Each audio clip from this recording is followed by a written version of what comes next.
Okay, so we'll discuss week 4 of this optimization course. And what was discussed in week 4 was uh, some more of sensitivity analysis, and the duality theory and the dual simplex method for solving LPs.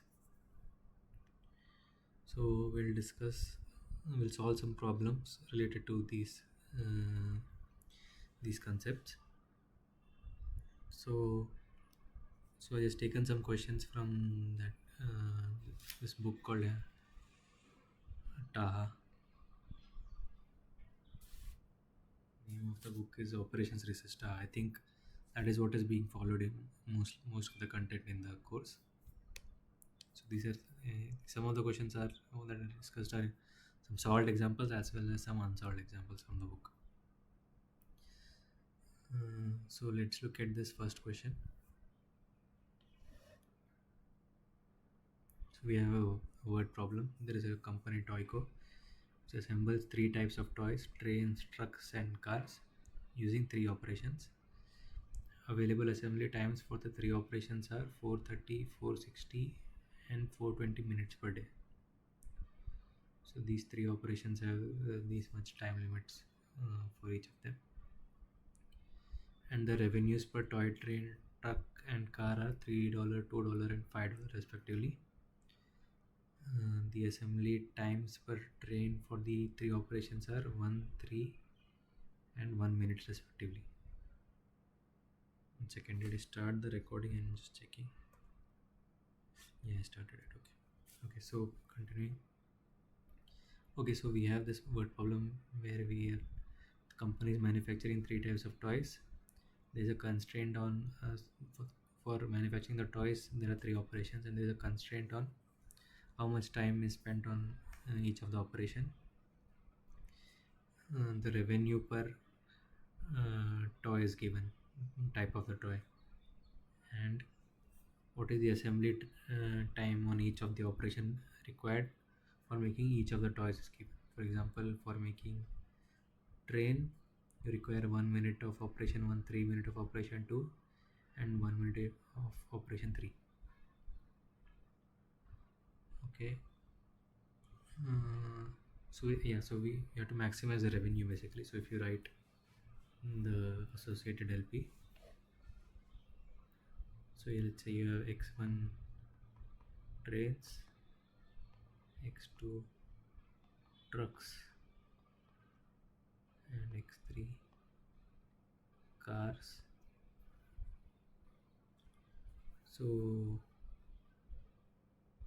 your optimization problem is max z equal to 3x1 plus 2x2 plus 5x3, and the constraints will be there are 3 operations, right? And there is time limit given for each operation. So for the first operation we can take 430 minutes, and if I have x1 trains, then x1 train spends 1 minute on the first operation. So x1, like 1 times x1 plus 2 into x2, that is 2 minutes for truck on operation 1, and 1 times x3. This should be less than equal to 430. Similarly, we will have 3 times x1 plus 0 times x2 plus 2 times x3. We can write this 2 times x3 less than equal to 460, and x1 plus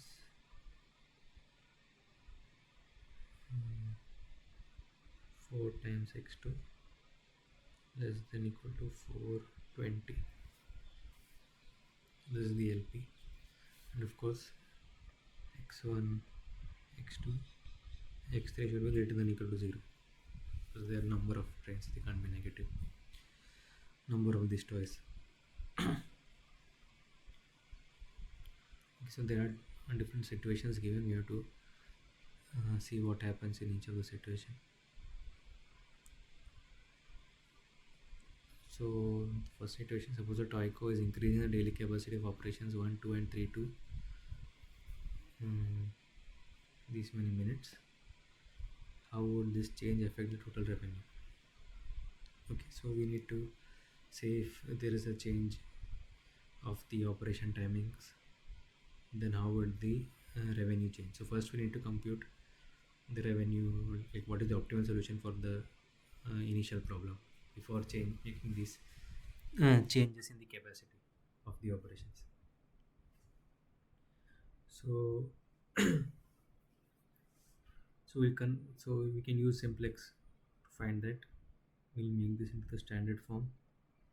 So we'll get x1 plus 2x2 plus x3 plus x4 equal to 430, 3x1 plus 2x3 plus x5 equal to 460, x1 plus 4x2 plus x6 equal to 420, and these xi's are greater than or equal to 0. Okay,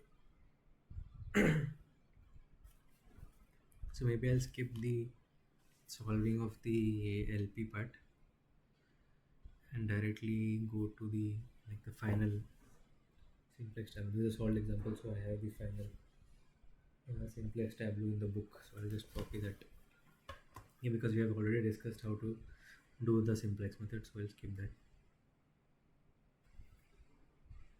So I can make the simplex tableau, the final simplex tableau.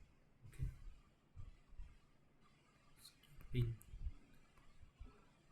to optimal simplex tableau.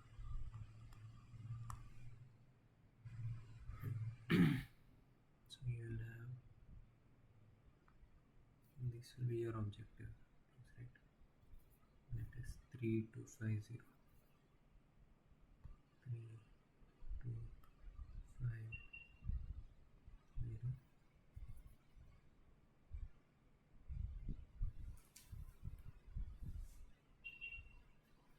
You will have x1, x2, x5, x6,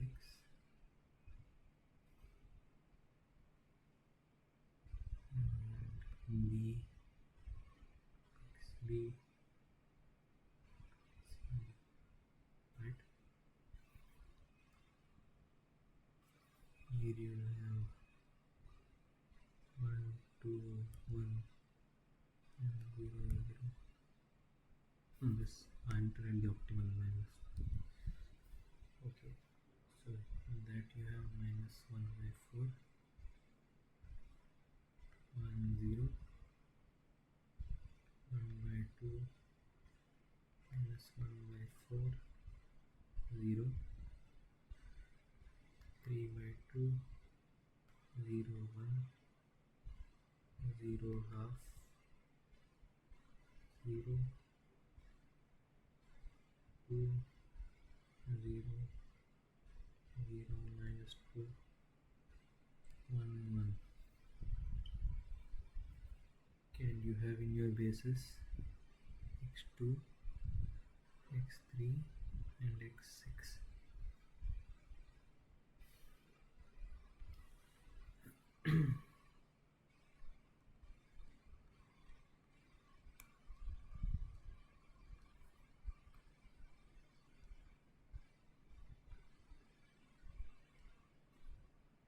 And the final solution is x2 equal to 100, x3 equals 230, x6 equals 20.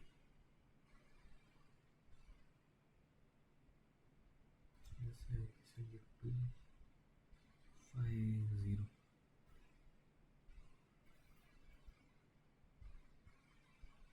And we can also compute zj minus cj. So since this is the optimal tableau, these values will be greater than 0.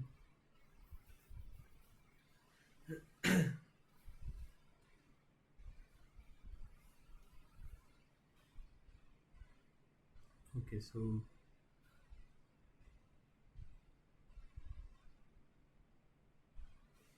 what do I need to check? Uh, we have our optimal solution 100, 230, 20, which will be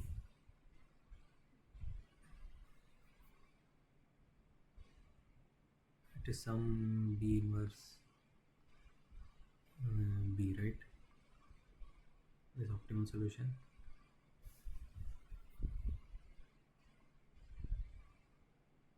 and this basis is for these values x2, x3, x6.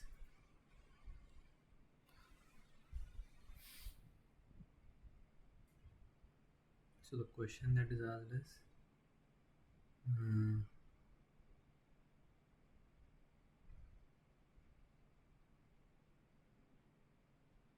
we are writing the optimal value also.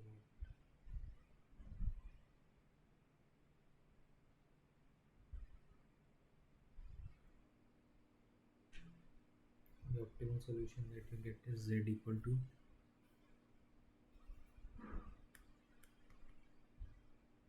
1350 by substituting this 100 and 230 and 0 into the objective.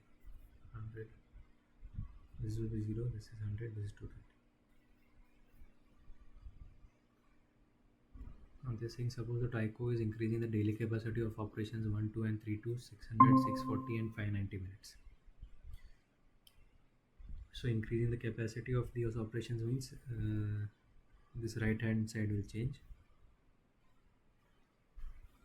430, 460, 422, 600, 640, 590. So that means basically this B value is going to change.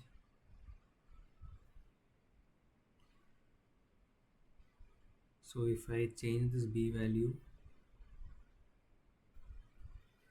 and what will happen if I change the B value?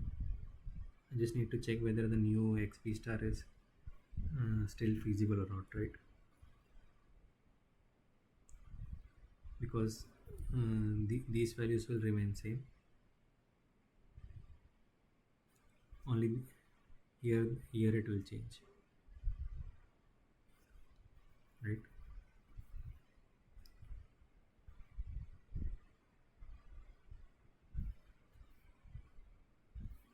So my initial XB star is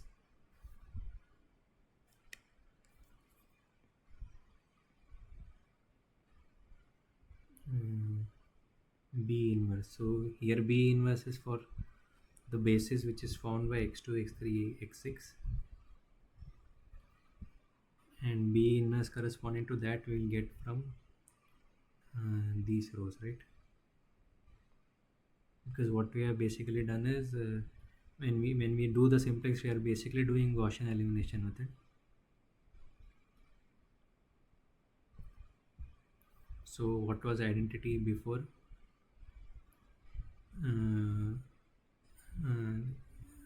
Like that's what we do, right? Like if you want to find if A is a square matrix and you want to find A inverse, then you have A and you augment it by an identity, and then you do Gaussian elimination such that you get I here and A inverse. So that is what same thing that we did here. We have identity here and the remaining rows become your inverse. So the basis is formed by these, so the remaining will be the inverse of the of those basis rows. So that means this is if I take in it like this 1 by 2 0 minus 2 minus 1 by 4 1 by 2 1 0 0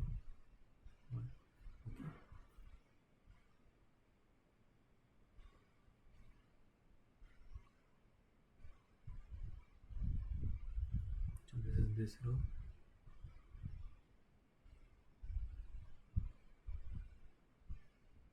I copied the wrong one, right? This one, and this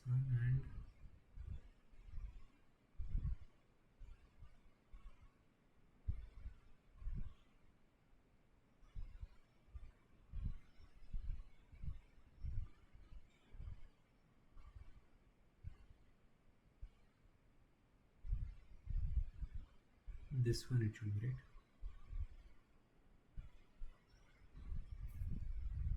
Minus 1 by 4, 3 by 2 and 2.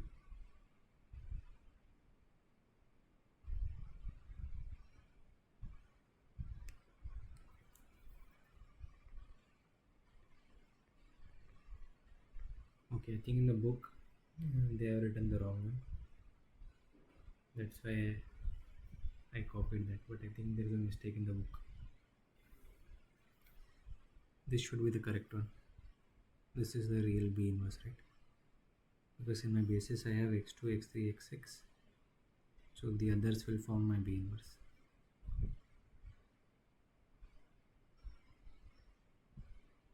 I hope it's clear.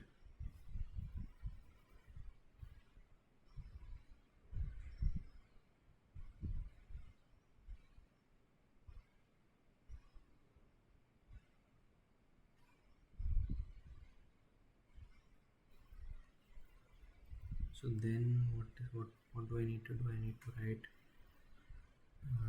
this thing, that is B, the updated B, which is 600, 640 and 590.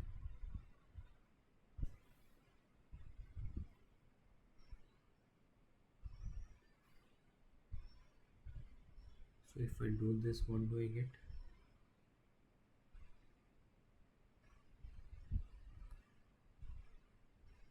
This into this is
into 2. So what we need to check is these values, whether they'll stay positive or not. So if you can see, this is positive,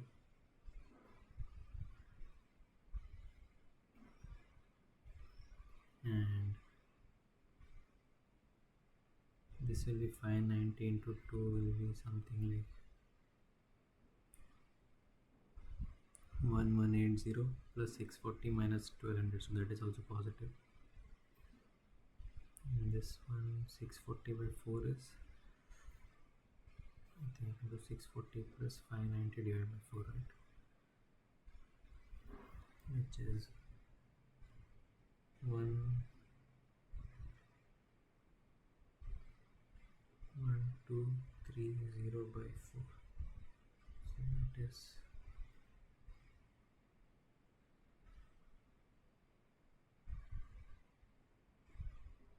3 is 12,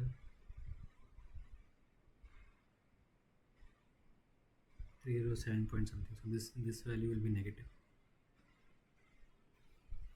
So that means this is not an optimal solution. So that means we'll have to continue the simplex W and redo it.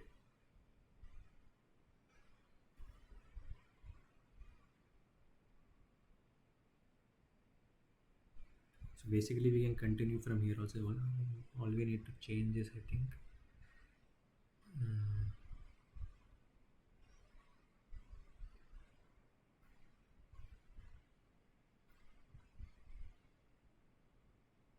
we'll have to change, these will remain same, this one of them will become negative. So if that becomes negative, you can use the dual simplex method and continue, because zj minus cj is same, only this has changed. So you can use the dual simplex method and continue the iterations. So that means in situation 1,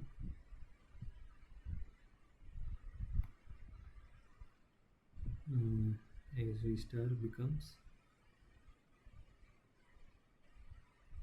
infeasible.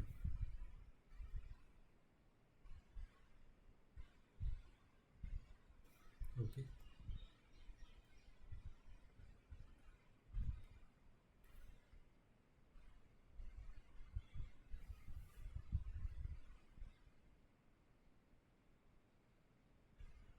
Now I need to look at the situation 2. So we'll increase the size of the page.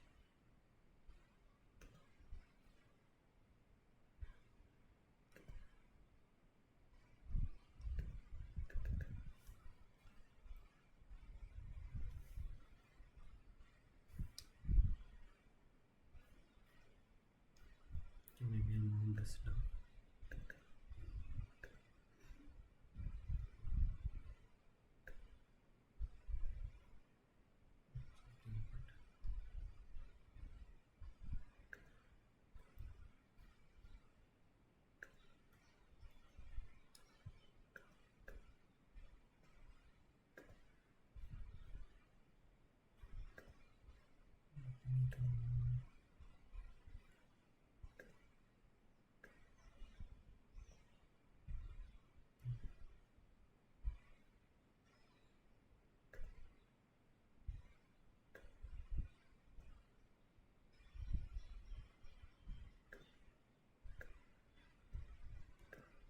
Okay, so let's look at situation 2. Situation 2, they are asking, the new solution is appealing from the standpoint of increased revenue. Toigo recognizes that its implementation may take time. Another proposal shifts the slack capacity of operation.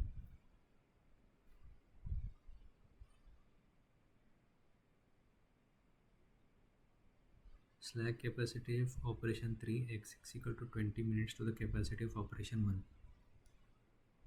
Okay, so we had added this slack variable with 20, which got a value of 20. So they are saying they will shift this extra 20 which is there in this constraint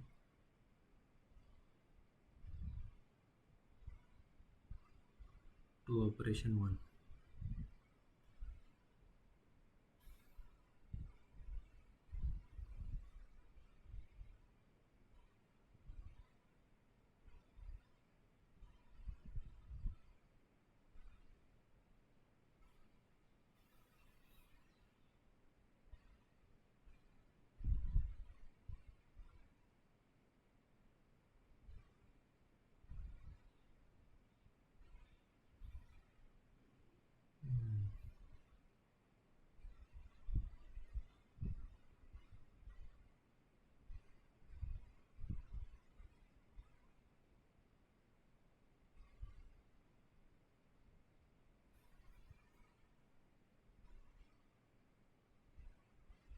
If I do that, what will happen?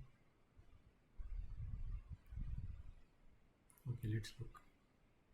So basically still we are changing this value only, and we'll update this constraint basically. So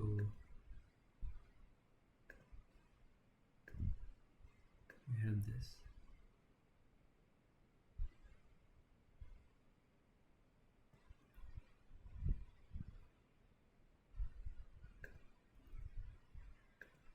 Okay, the slack here was there was a this x6 in the optimal solution had value of 20.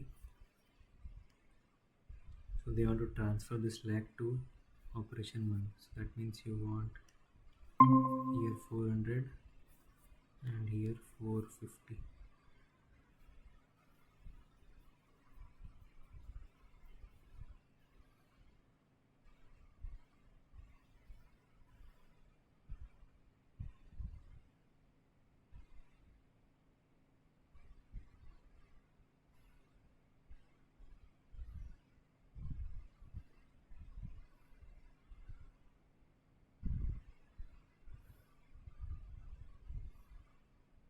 So what will that look like?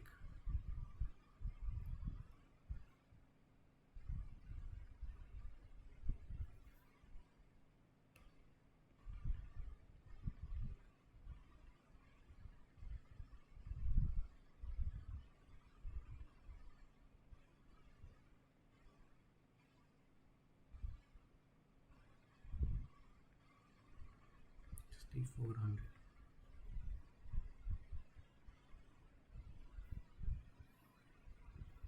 Actually, I'm getting a slight confusion whether I took the right values or not. Uh,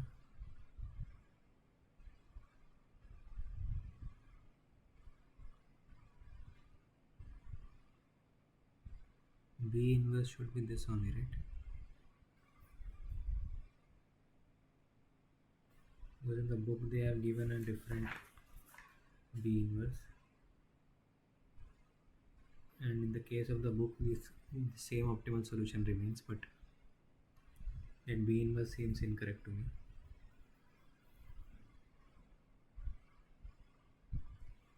So I'm just cross checking that.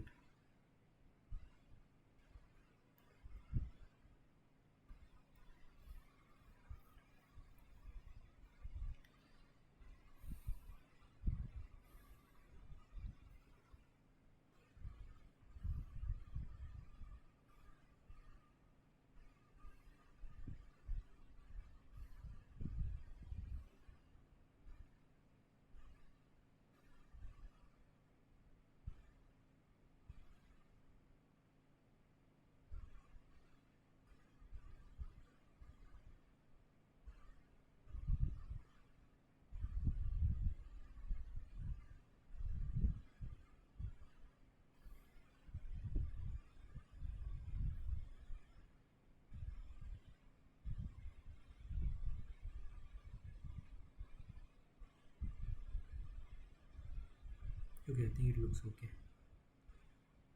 I think this is only correct.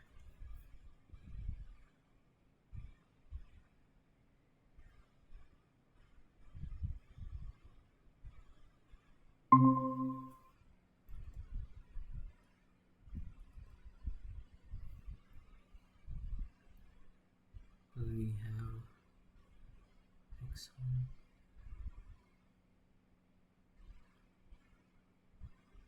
4x, x1.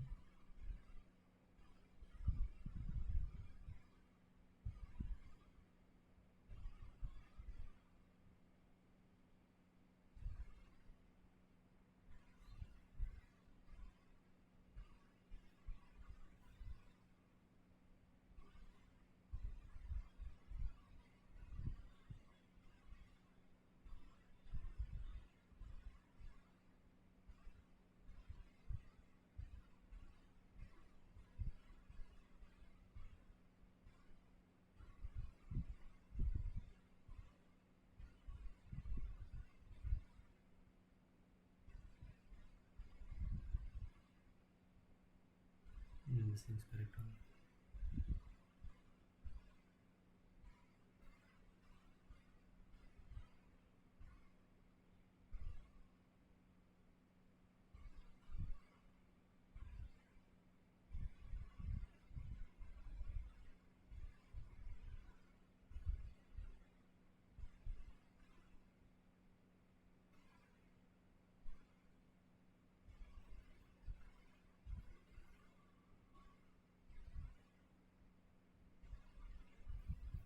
Okay.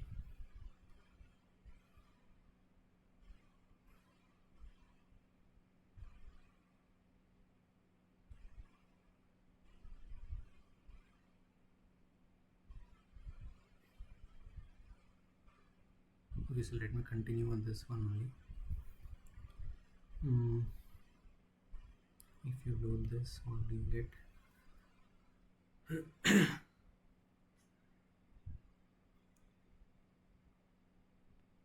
450 by 2, that is 225,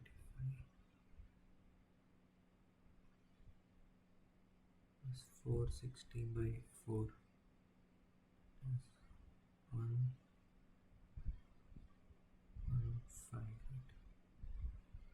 minus 100 is 230 plus 600 and minus 800, sorry, minus 900 plus 460 plus 800. So in this case these are positive.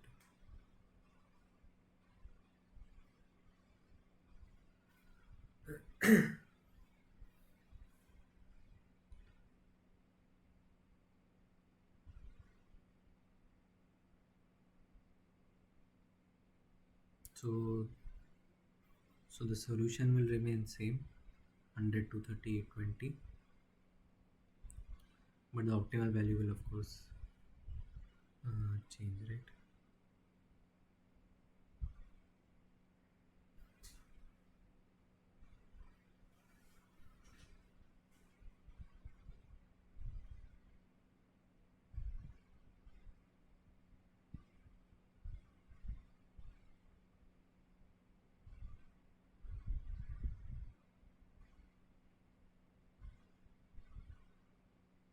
No, so we got a new solution basically because we did B inverse B.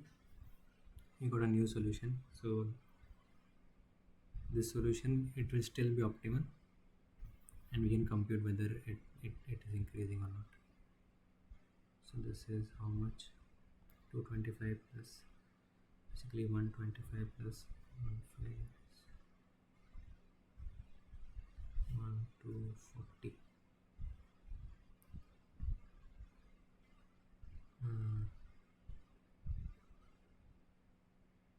830,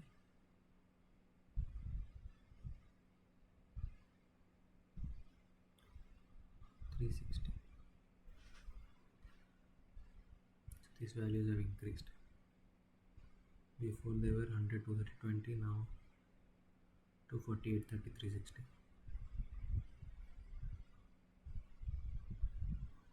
So obviously the revenues will increase a lot.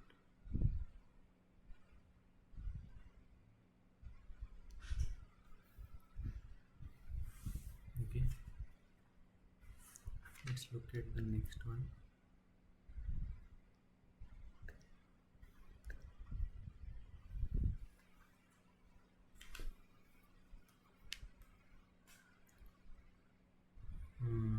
Toyco is changing design of its toys, and that will change that the change. Okay, it's changing design of its toys, and that the change will require the addition of a fourth assembly operation. So there is one more operation. The daily capacity of the new operations is 500 minutes, and the times per unit of the three products of these operations are 311 minutes respectively. So there is a new constraint that is added. So if I copy the previous one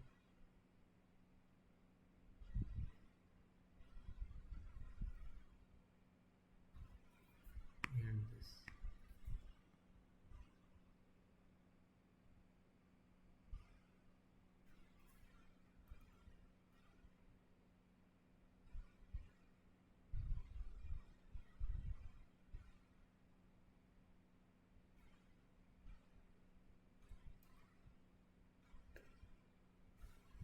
so there is a new constraint added that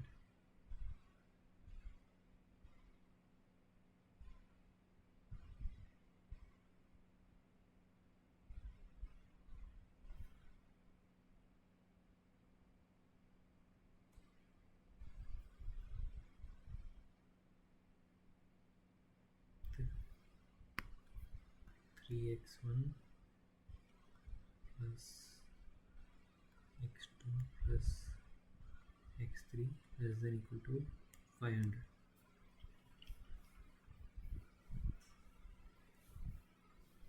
Okay, and of course xi's are greater than equal to 0. So we need to check whether this cuts this our original solution satisfies this or not. So the original solution was x1 equal to 0, x2 equal to 100, x3 equals 230. So if I put 0 in this, 100 plus 230, it satisfies, right? This is 100 plus 230, 430, which is less than equal to 500. It's less than 500.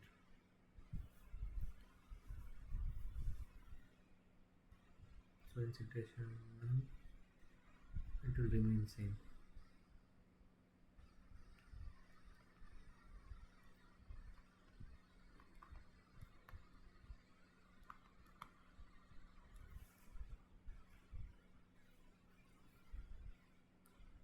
So now let's look at situation 2. Suppose instead that Toico unit times on the fourth operation are changed to 3, 3, 1 minutes respectively. Okay, now we replace this one with the different one. 3x1 plus 3x2 plus x3 less than equal to 500. Now if I substitute this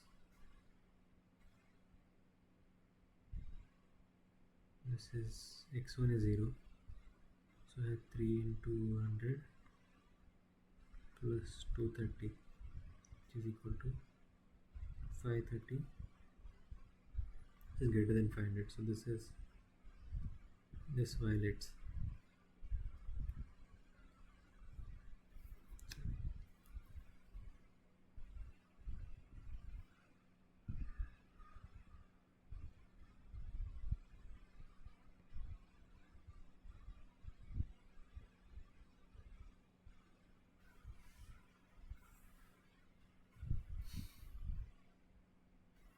So that means the optimal solution will decrease from what was before.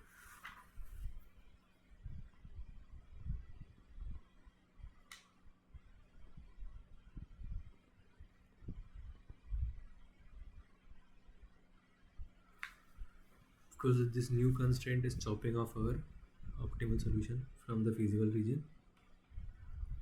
So now our new feasible region is a subset of our old feasible region, and we know that the other points in the feasible region had less optimal, less value, less solution value. They were not optimal.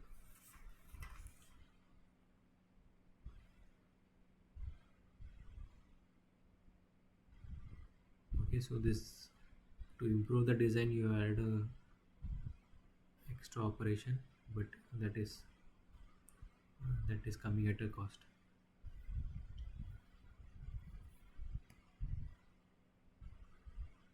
Okay, let's see the other situations.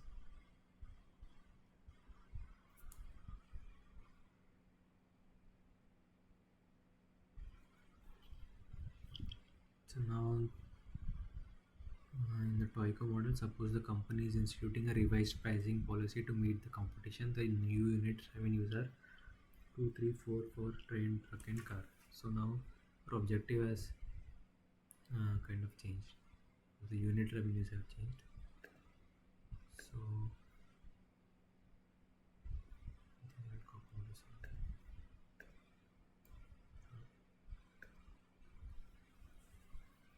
so now the objective will change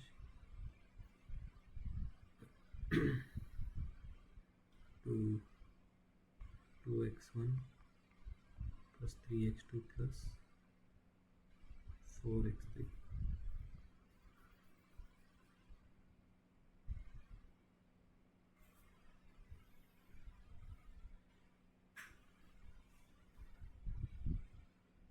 What happens in this?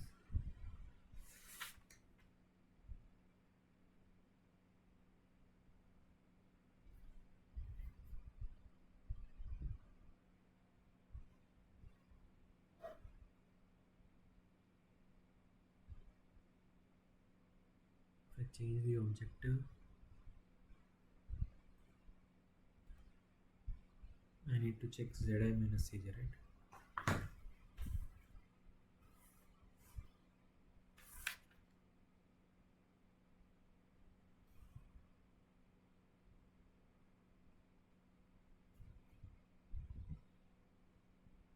Okay, so I think what was discussed in the class was if you are doing ck star equal to ck plus delta k, delta ck, and ck is in cv, is not in cv, then optimal solution will change, will remain unchanged.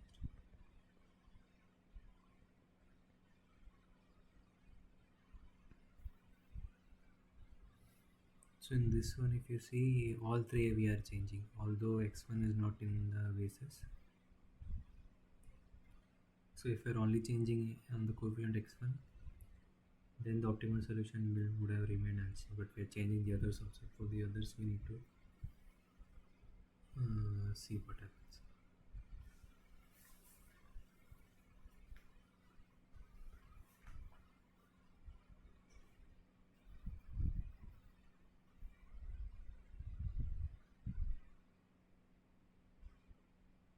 So there will be changes. I think we can look at this other thing. Like you can do this while looking at the simplex tableau also. And the other thing is it was computed that if delta ck is this thing is between zj minus cj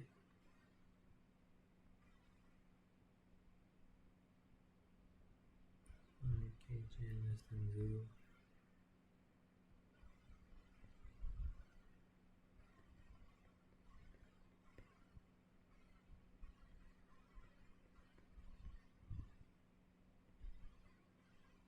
okay, if delta ck is between this thing when ck is in the basis, then we need to change this. So this values we get from the simplex tab,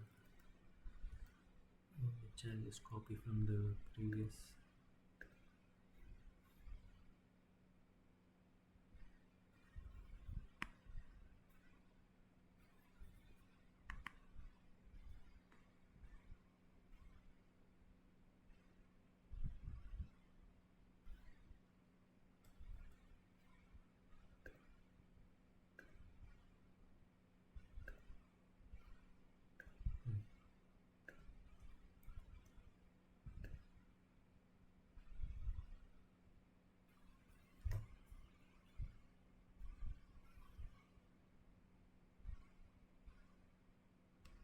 Compute zj minus cj here. So it will be, I think this will be minus 1 by 2 is 15 by 2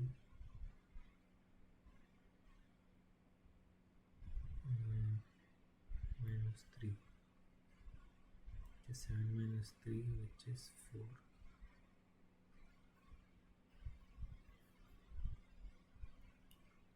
Here it is 2 minus 2, 0, 0.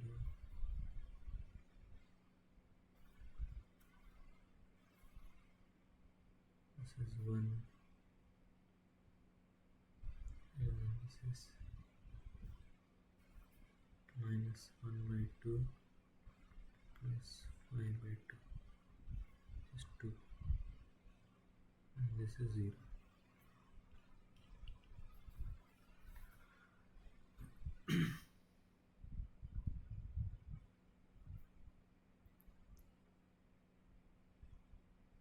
So I had to check this, right?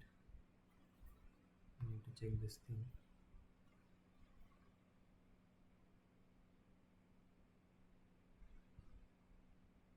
So delta C2 is equal to 1.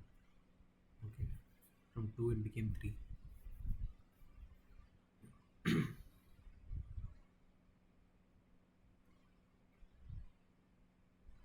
So I need to look at whether 1 is min of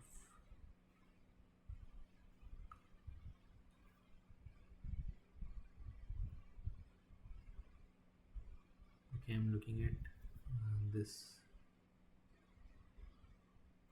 row for all the negative. So Zj minus Cj minus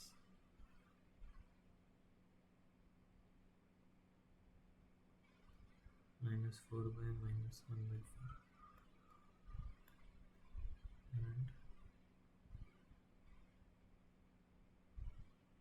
minus 2 by minus 1 by 4, which is min of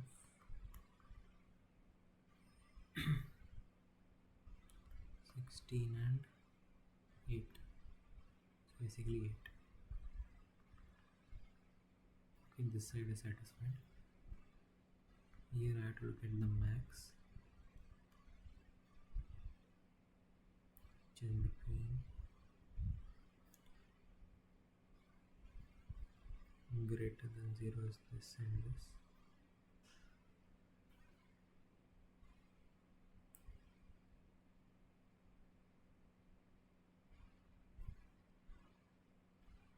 So this one is 0 and this is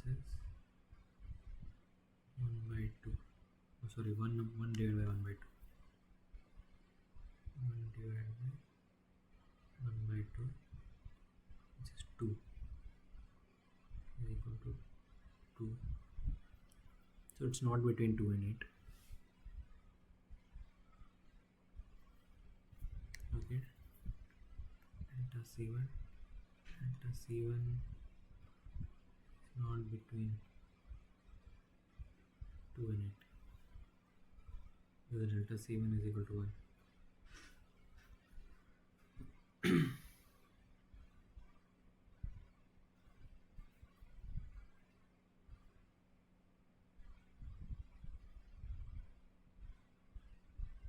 Oh no, wait, this was minus, so this is minus, this is minus 2, so this should be minus 2, so it is between minus 2 and 8, so this is correct. So this also won't make change in the in our objective.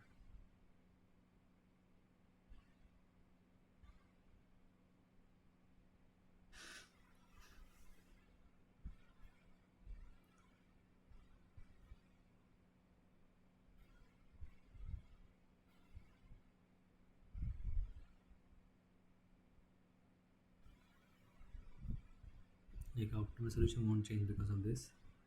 I need to check for the other one.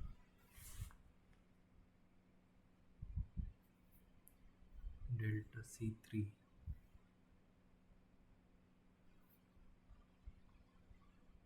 which is minus 1.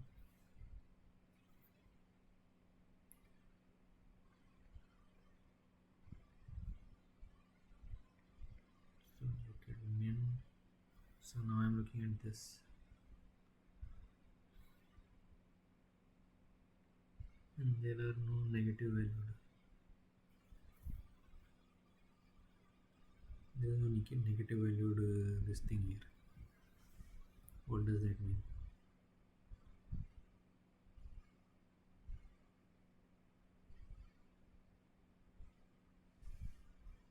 Min of an empty set.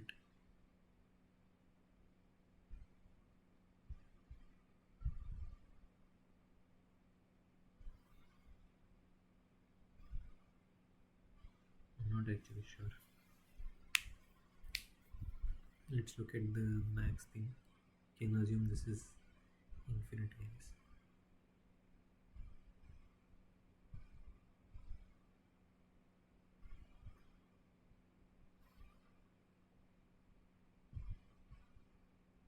If I look at the max,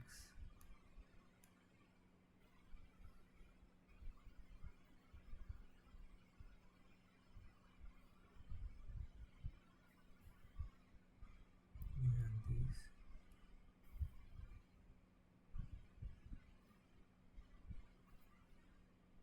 So minus 4 by 3 by 2 and minus 2 by 1 by 2, which is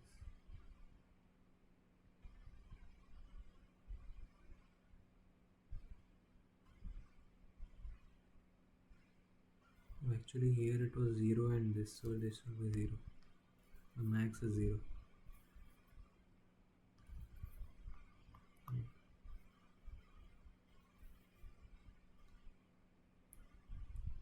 Still this is valid. Here if you see,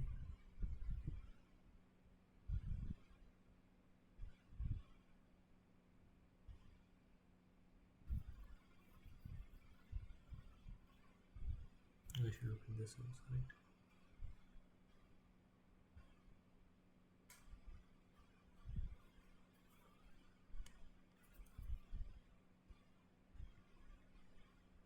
So these are negative values and this is 0. So I think this will be 0 delta C3 less than equal to, yes, infinity, but delta C3 is negative. So this will change the optimal solution.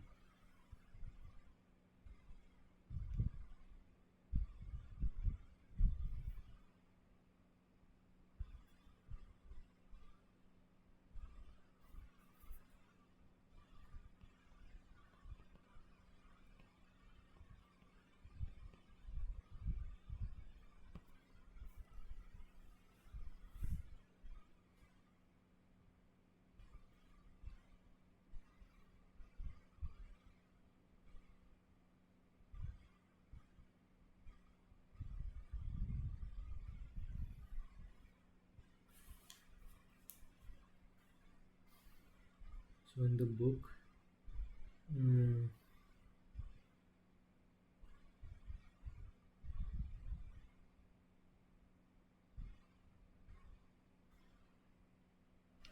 in the book what they have done is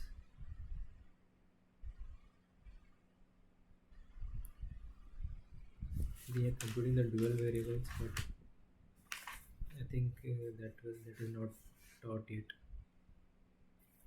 Like how to compute the dual variable from the primal solution, but I think it's pretty straightforward.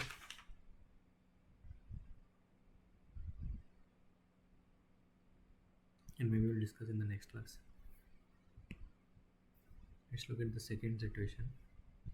Suppose now that the Toyko objective function is changed to 6, 3, 4. Okay, so we have already computed what is delta C1, delta C2 that is allowed.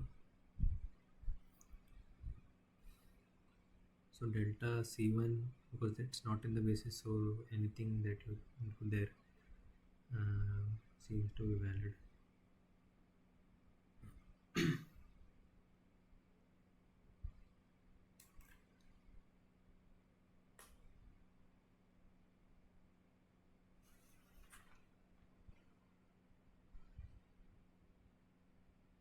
But it seems kind of strange that you do everything in C1 and it sticks.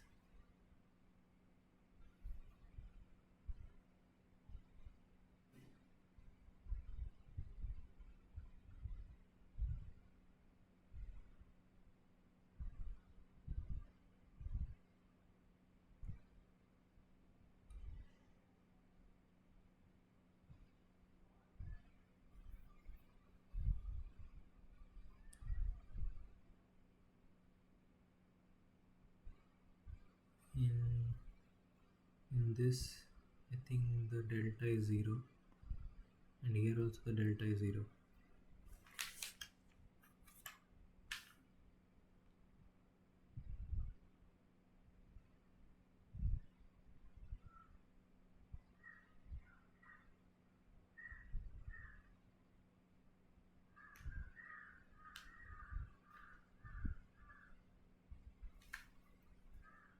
Okay, no, I'm comparing it to the wrong one. I should be comparing it to this one. This was the objective, right?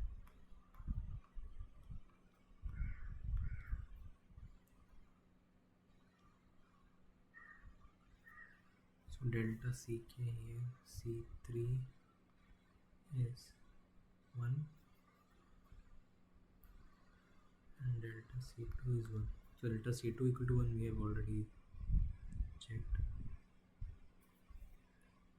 Delta c3 equal to 1, and this seems to be valid, no?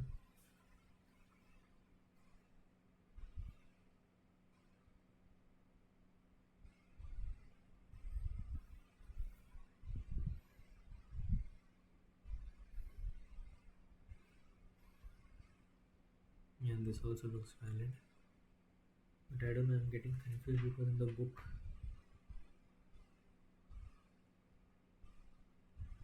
they have used some other approach and they are saying this is not an optimal solution.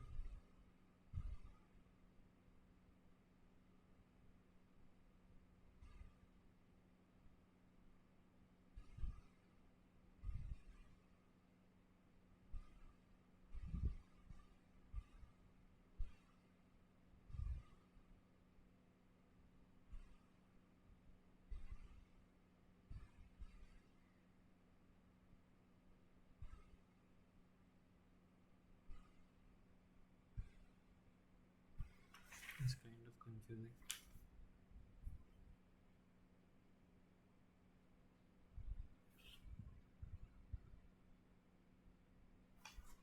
Okay, maybe I'll recheck it after this thing. But currently this seems okay to me.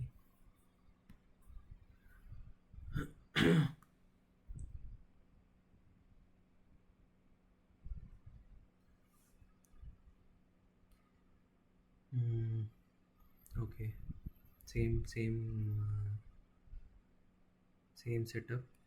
Toyco recognizes the toy trains are not currently in production because they are not profitable. The company wants to replace toy trains with a new product. Yeah, so we see we are getting x1 equal to 0. So they are not profitable, that's why they are not in production. The company wants to replace toy trains with a new product, that is toy fire engine, to be assembled on the existing facilities. Toyco estimates the revenue per toy fire engine to be $4 and the assembly time per unit to be 1 minute on each of the operations 1 and 2 and 2 minutes on operation 3. So this is like a new variable is added. So if I copy the previous thing,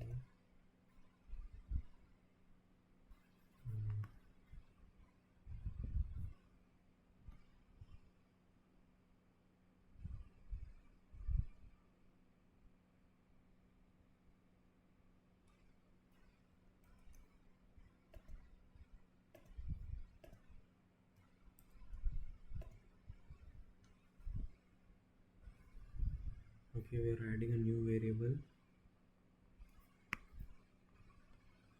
4x4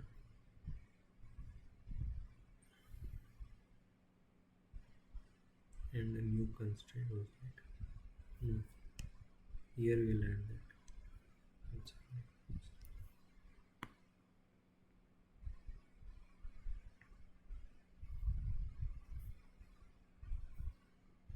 Adding that here plus x4 plus 2x4 plus 2x4.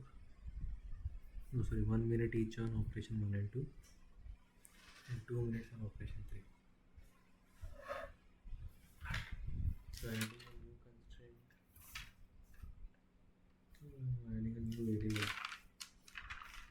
This was discussed, right? Addition of a variable.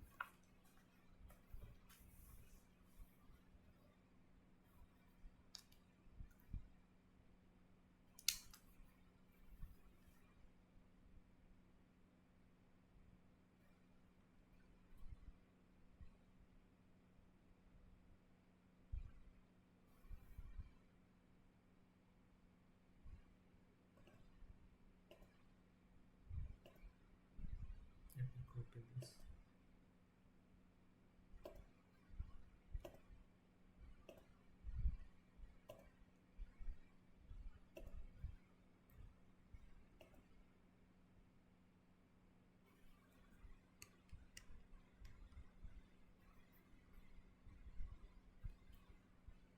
So let me change the name of this variable to x7.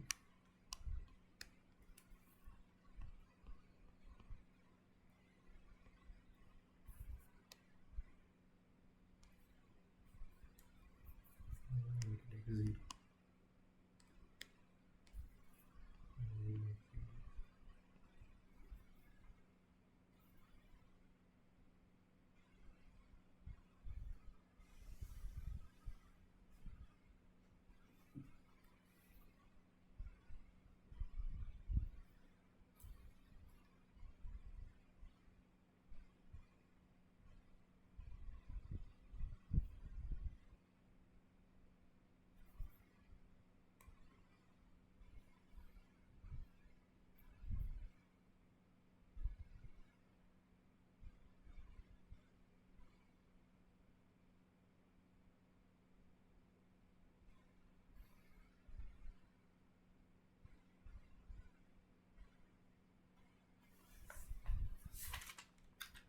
I'm just seeing how this is approached.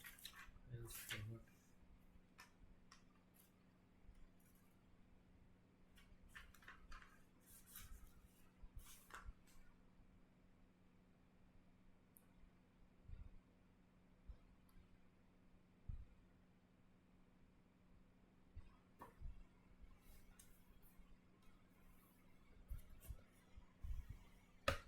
So we need to check whether zn plus 1 minus cn plus 1 is greater than 0.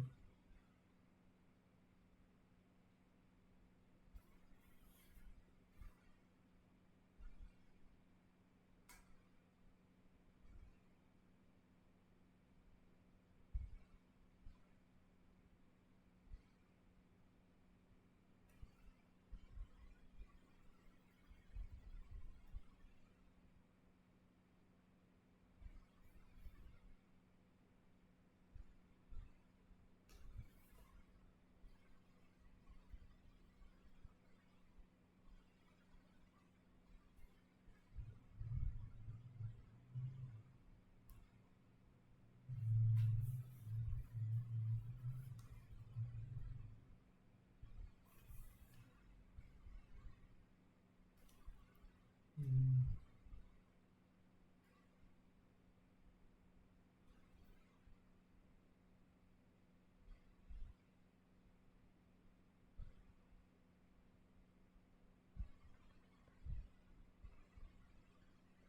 This is equal to cb b inverse an plus 1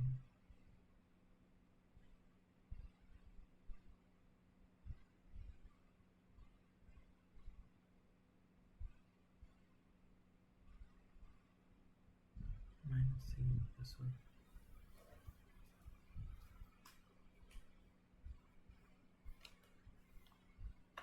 Okay.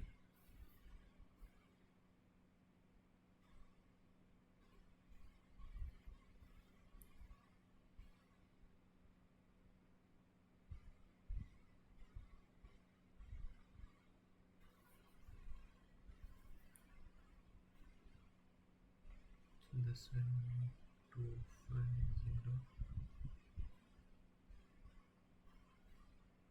b inverse will be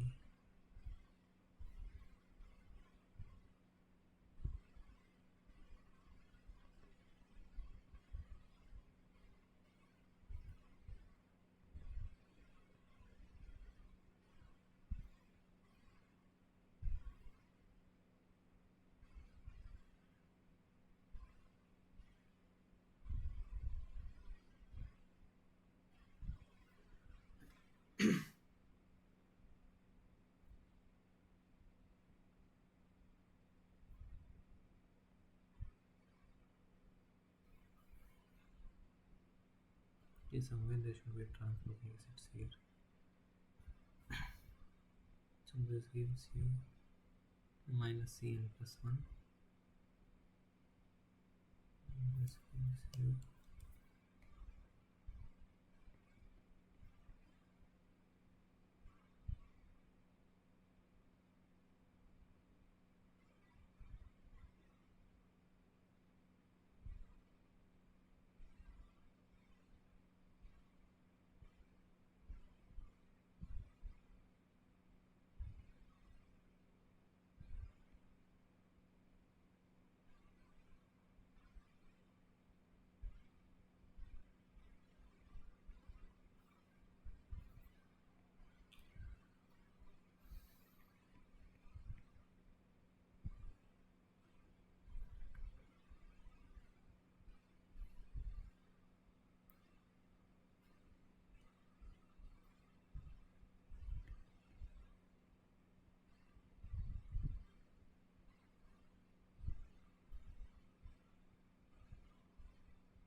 cn plus 1 is 4.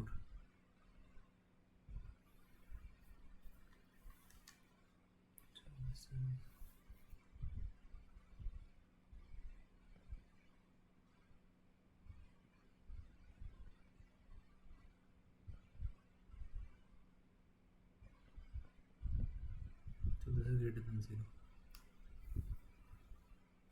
So Zn minus Cn plus 1 is also greater than 0. So solution is still optimal.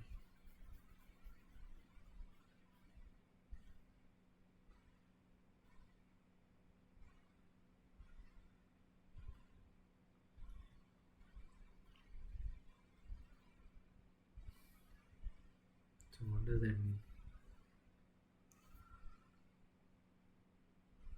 That means x0 is also still 0.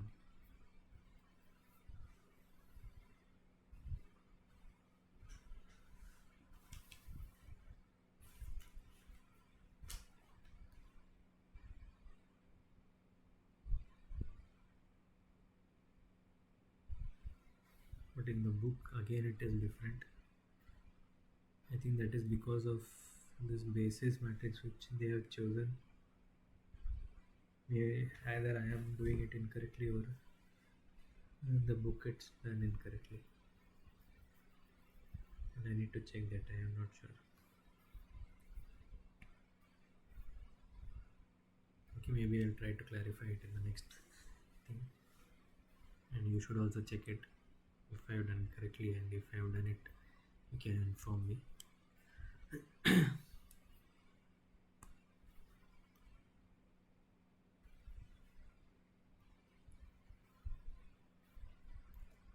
So basically in the previous thing we checked for this condition Zn minus Cn plus 1 which we checked for optimality. If it is greater than 0 then still you get optimal solution. If it is less than 0 then you can continue the simplex iterations from that point onwards by entering that variable and doing the rest of the things.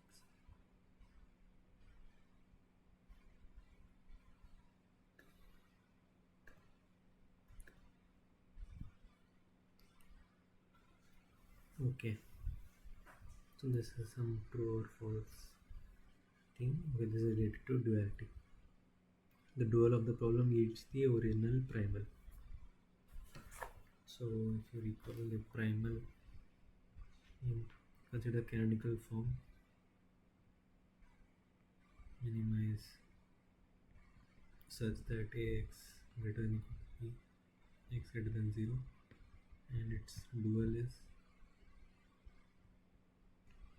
b maximize b transpose y, a transpose y less than equal to c transpose y greater than equal to 0.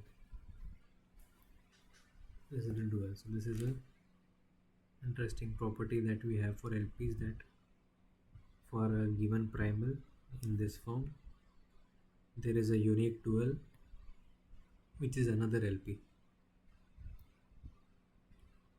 and it is made up of the same kind of parameters, but you have a different set of decision variables in the dual LP than the primal LP. And how these two LPs are related is the optimal solution value, the optimal value. That is, if it is Z, this is W. Let me write it cleanly. Max W equal to this. Then Z star is equal to W star at the optimal value. And if you have some feasible solution, then I think Z will always be greater than equal to W. Okay. Basically, some Zx will always be greater than equal to Wy if X and Y are feasible in primal and dual respectively. Okay, this upper bounds that, and the optimal solution, they become equal.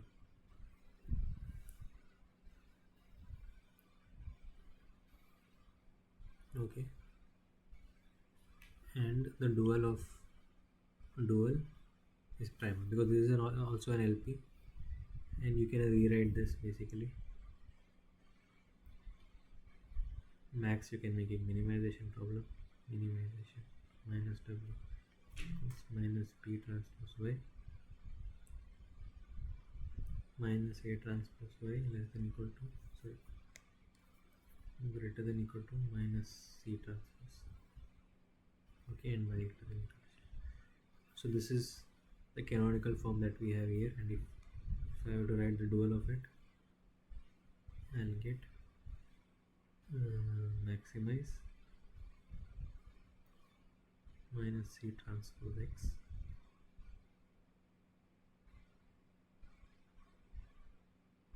minus A X was transpose of A transpose A less than equal to B minus B, sorry, because here it is minus B transpose, so it will be minus B.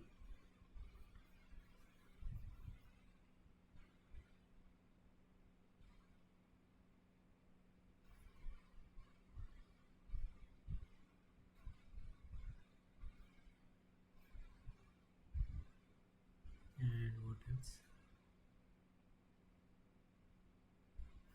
Here there is no transpose, right? A transpose Y less than equal to C.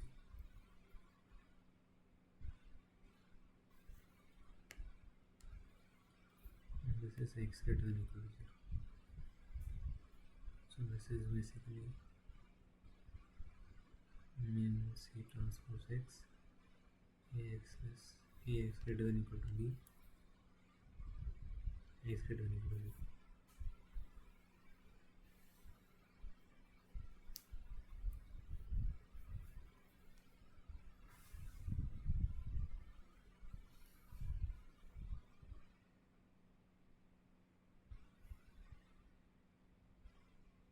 Okay, then the size of the number of constraints here is equal to the number of decision variables here, and vice versa. The number of decision variables here means the number of constraints here. The number of constraints here is the number of decision variables here.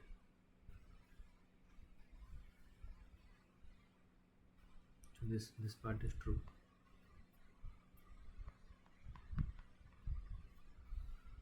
If the primal constraint is originally in equation form, the corresponding dual variable is necessarily unrestricted.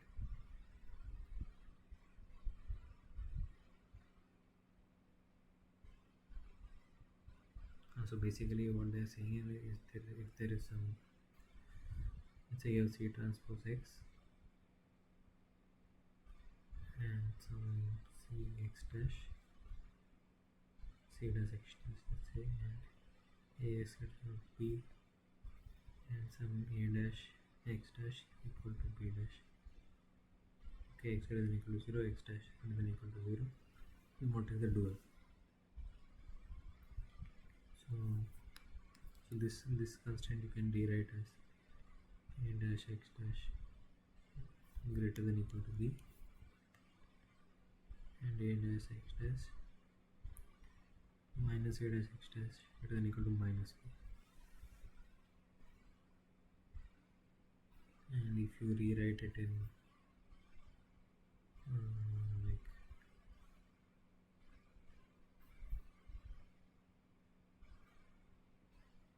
matrix notation, you will have A X dash, oh sorry, A dash minus A dash, right? 0 0 0.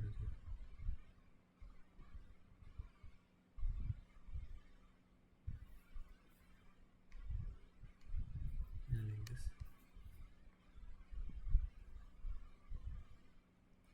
And this is greater than equal to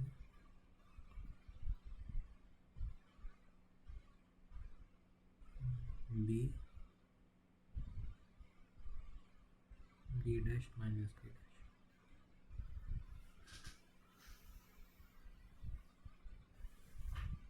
So if you write the dual here,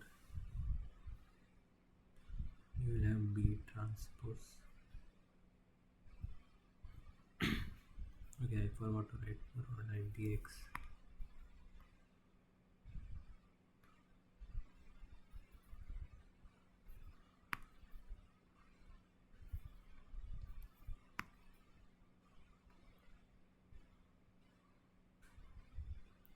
X and X dash.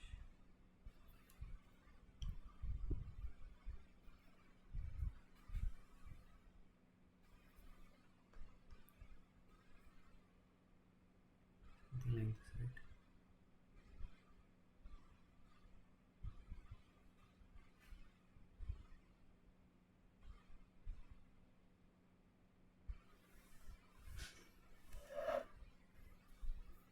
I'll have A transpose X. A is multiplied by X, not with X dash. This will be multiplied with, okay, so we don't need this.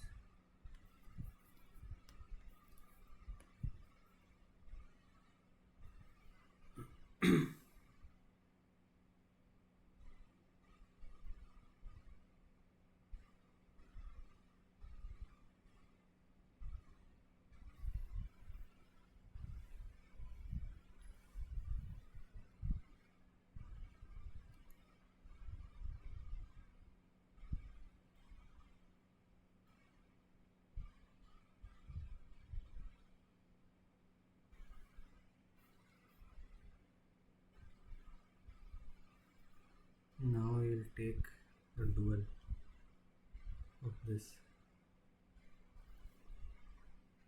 So you'll have transpose of this is A 0 0 and 0 A dash minus A dash, right?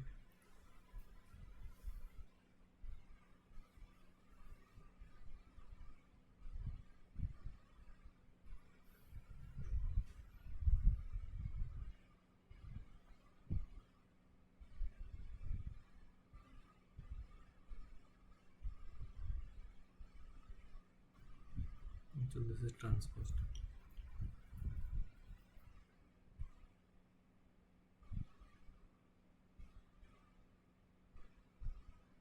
And here you had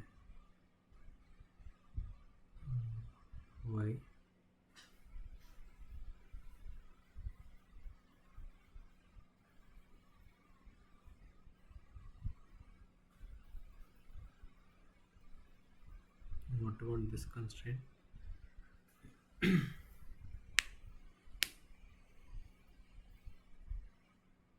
Mm,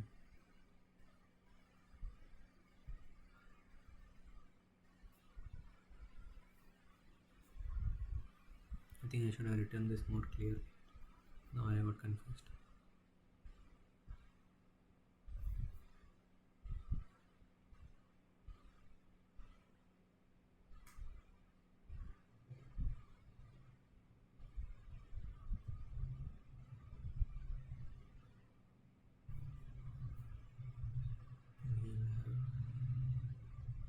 You'll have some y dash and y double dash. Okay, because this y's correspond to the same constraints that you had here. This is less than equal to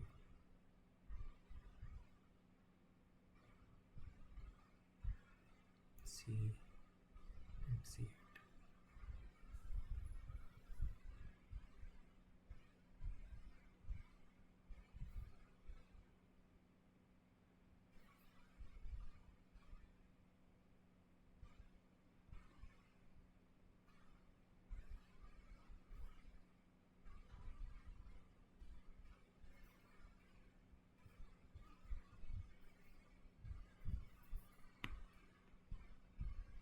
Now this what here. Your objective was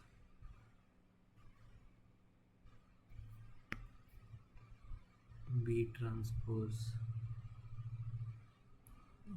y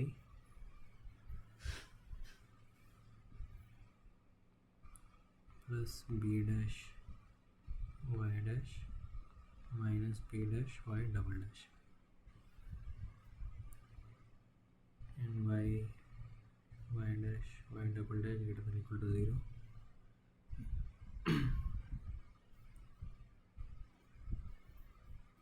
So this will give you basically this. If you see, you have A transpose y less than equal to c, and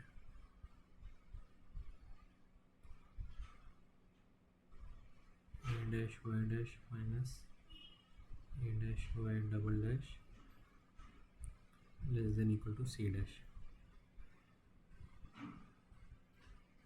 So this is A into y dash minus y double dash less than equal to c dash,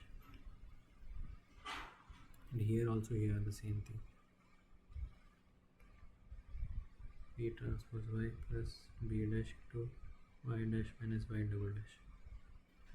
So this y dash minus y double dash, you can consider it equal to some y triple dash, and because these two are positive, this y triple dash is unconstrained, right? That is what was asked. Unrestricted. Unrestricted meaning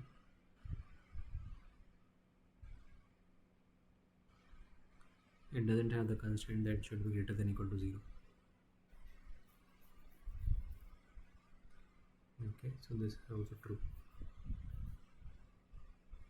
Primal constraint is originally an equation form. The corresponding dual variable is necessarily unrestricted.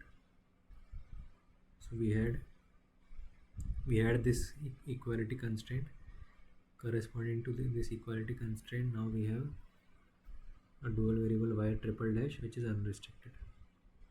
Okay, it doesn't have the constraint y greater than equal to 0 because it is a difference of two positive quantities which can be positive or negative.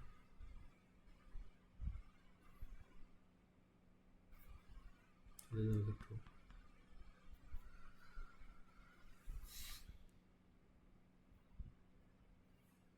If the primal constraint is of the type less than equal to, the corresponding dual variable will be non-negative if the primal objective is maximization.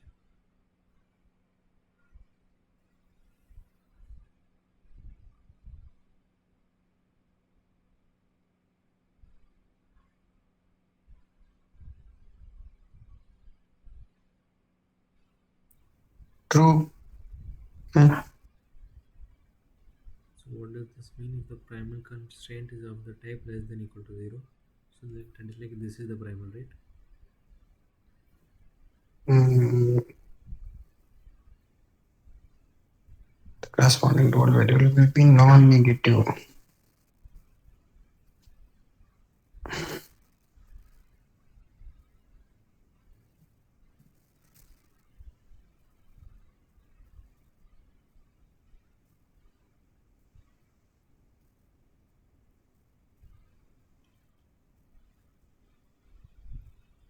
So it's like this. You have constraint of less than equal to type, primal constraint of the type less than equal to, that is here, primal objective maximization. Then the dual variable corresponding to these constraints, that is these x, will be non-negative, that is x greater than equal to 0. So that is true. Yeah.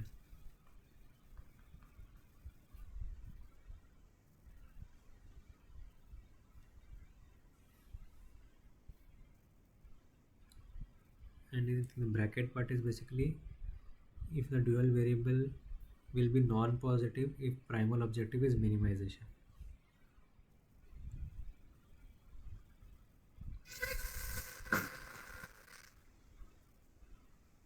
That also makes sense because I need to uh, make I can make this negative if I write C transpose x minus ax less than equal to minus bx greater than equal to 0.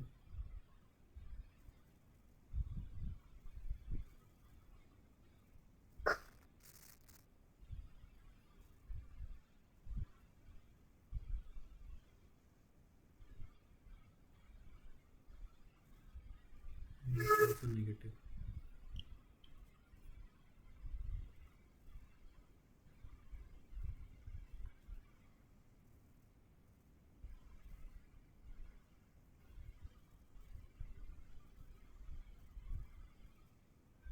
Primal constant is of the type this.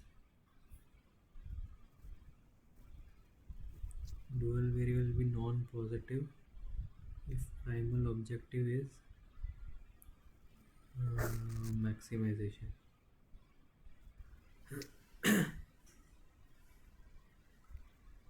Primal objective is maximization.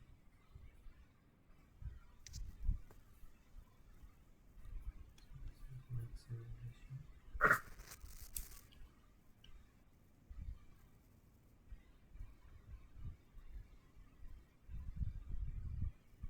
Dual variable will be non-negative.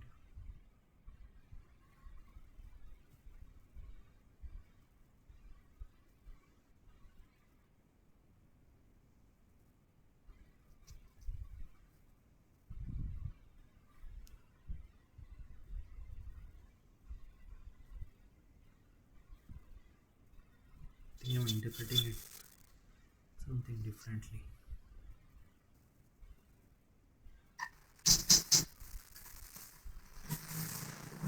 The first part without this non-positive, maybe they are missing something here with this.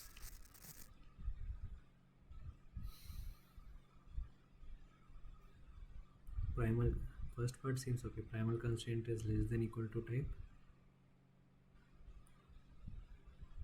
Then the dual variable will be non-negative if the primal objective is maximization. Now if I read it the other way, if the primal constraint is less than equal to type, dual variable will be non-positive if the primal objective is minimization. So if I have to make this minimization, I have to do minus of this, right?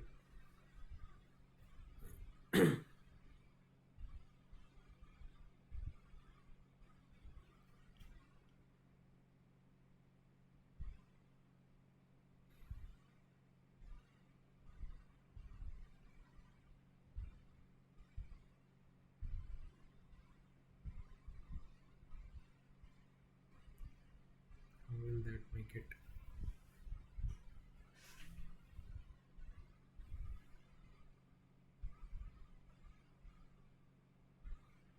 Okay, I'm not sure about this part,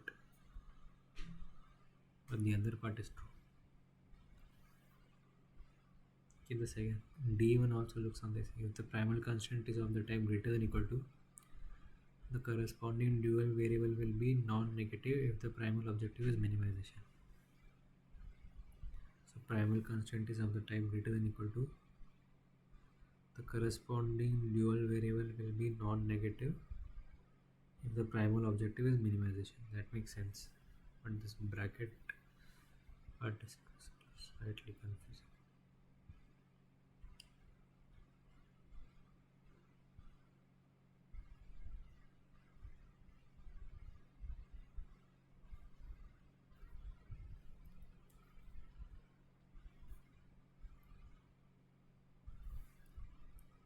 Okay. So if you ignore this one, this is true.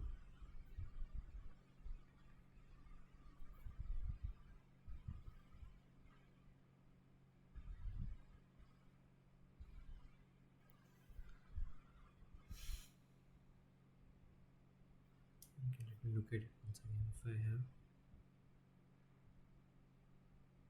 primal constraint of the type Ax greater than equal to B, and primal objective is maximization, so max C transpose X. Okay. Then if I write the dual, so for that I'll change this to min of minus C transpose X, right?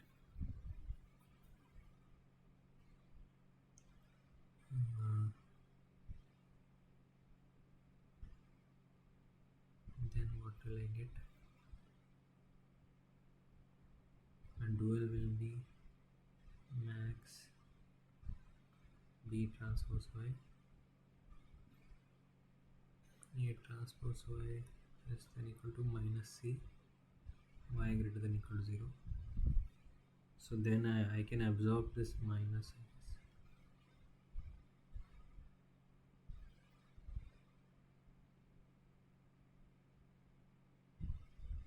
But I'm not sure if that is what they mean.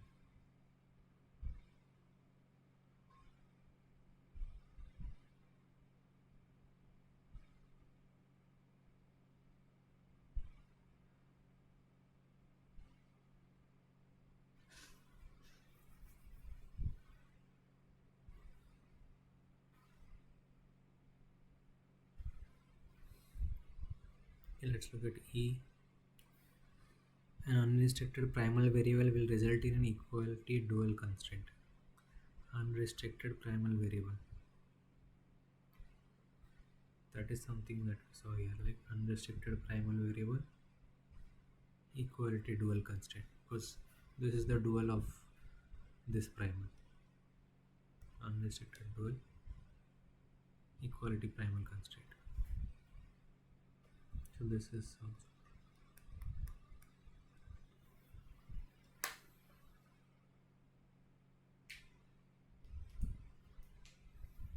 okay. Let's get to more problem. Estimate a range for the optimal objective value for the following LPs. Okay, we have this LP. They are just asking us to estimate a range for the optimal objective value. Like the optimal value is between some A and B. So we had discussed that. I think here somewhere I wrote that the optimal Z star is equal to W star. And if it's not optimal but feasible, it is like this. And one more thing is this Z is labeled B Z star is equal to W star equal to W, right? This is the optimal. We are minimizing Z and maximizing W, something like that.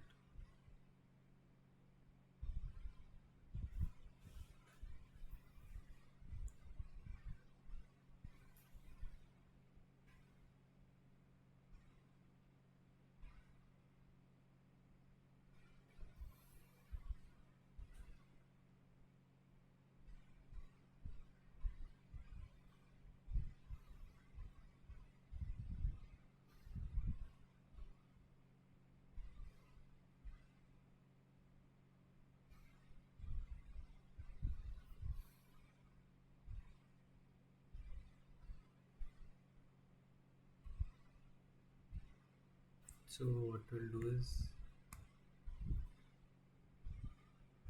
we can get some feasible solution of this and the dual.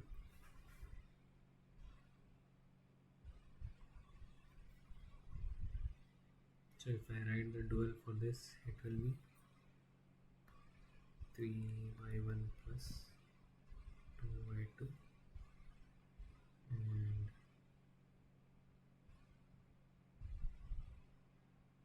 what will be, I'll take transpose of this.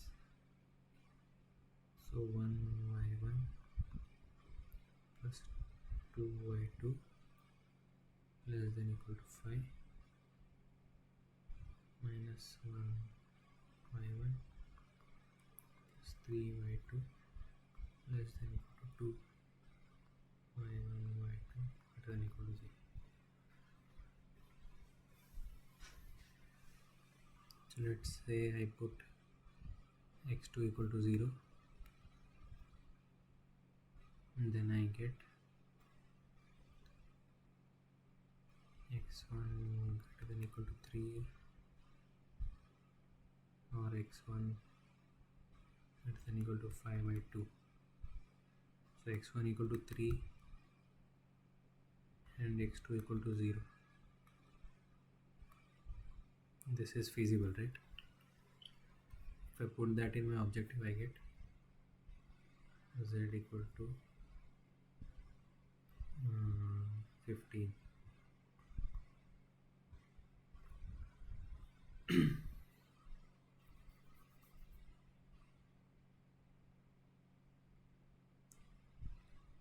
Same thing I can do here. I can put y2 equal to 0.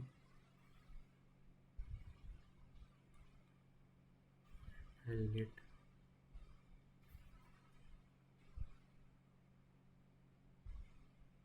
y1 less than equal to 5 and y1 greater than equal to minus 2, right?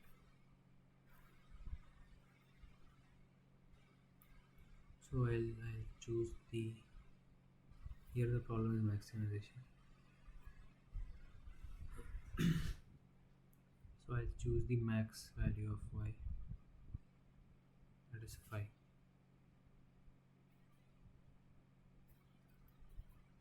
So y1 equal to 5 and y2 equal to 0, these are feasible.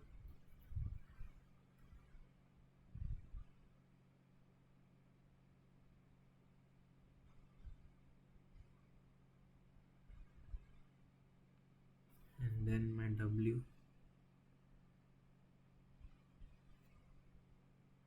is equal to 15. Okay, so here z is equal to w. So this turns out to be the optimal solution.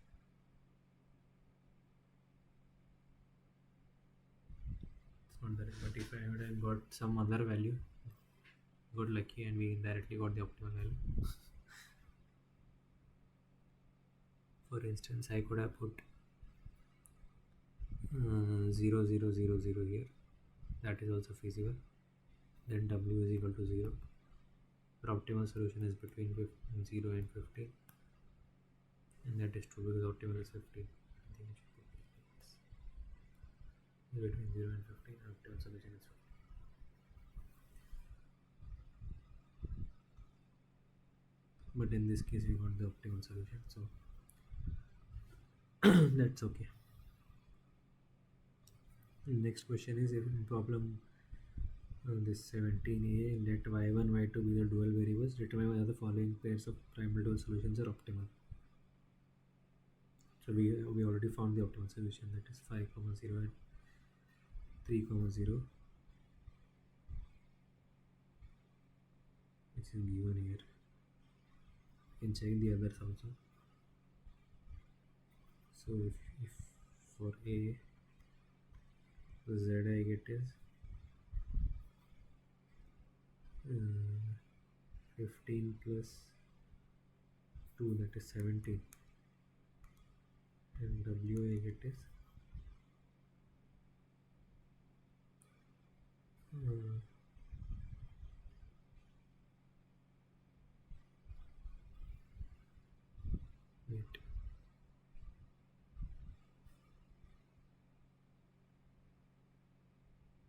made a mistake, right? This should have been 5.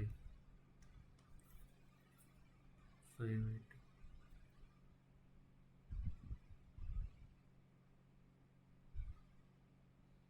3y1 plus 5y2.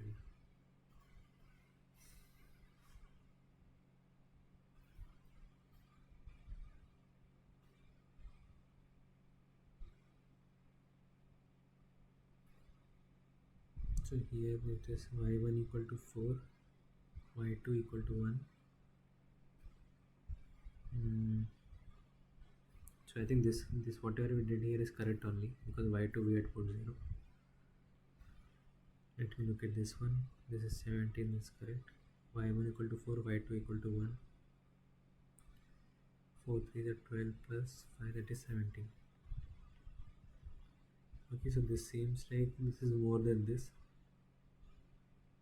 but I think maybe one of them is violating the constraint. It's not really a feasible solution, so we can check that. So 3 1 satisfies this, and 3 1 satisfies this also, right? Let's look at this one. 4 1 satisfies, it doesn't satisfy this, because 4 plus 2 is 6. 6 is not less than 5. This is infeasible.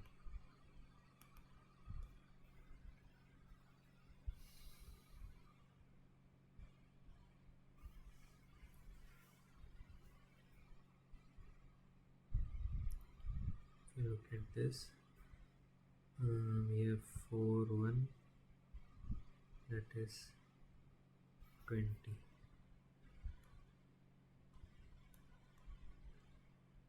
So z is equal to 20. That is not possible, right?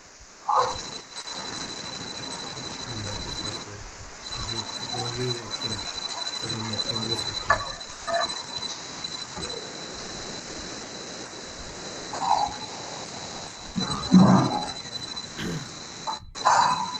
So this is not optimal, but it may be feasible.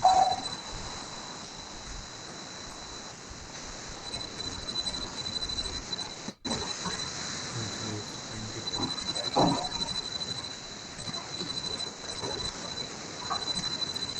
And here it is w equal to, let's write this inside this one. W is equal to 3. So optimal solution is between these two, if you see again. And these two, I guess, satisfy the constraints also. 1 plus 0 is less than 5, minus 1 is less than 2.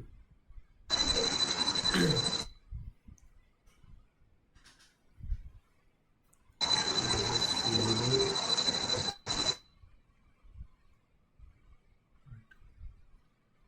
but not optimal.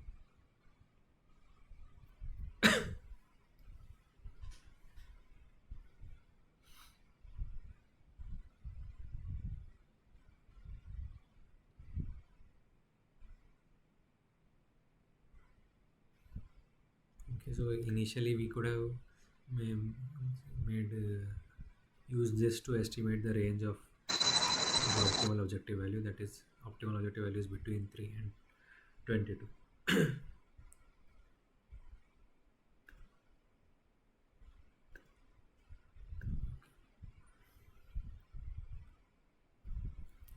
Just have a look at this last question. Consider the solution space in figure 4.3. This is the figure, basically 4.3.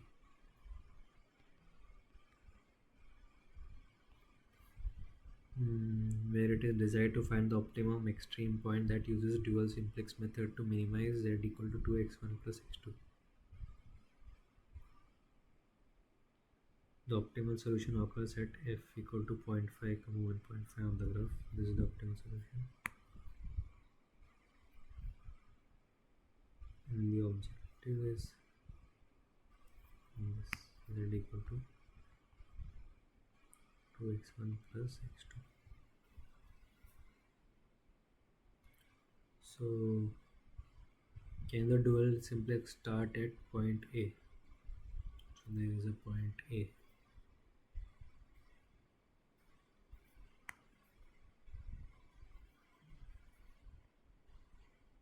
Can it start here? The dual simplex.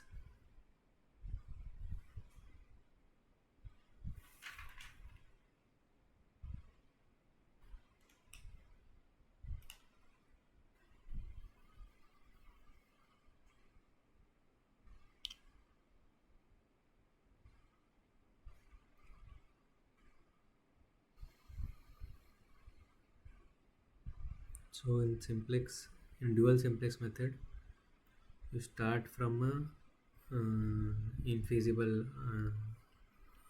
non-optimal point, right?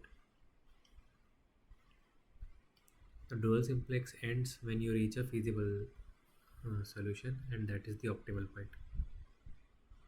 But in your iterations, you are continuously going through infeasible points, which are better than optimum. So this point is actually feasible. So you can't start from there. You have to start from somewhere else, which is not feasible. That is how the dual works. So this is no. First you start from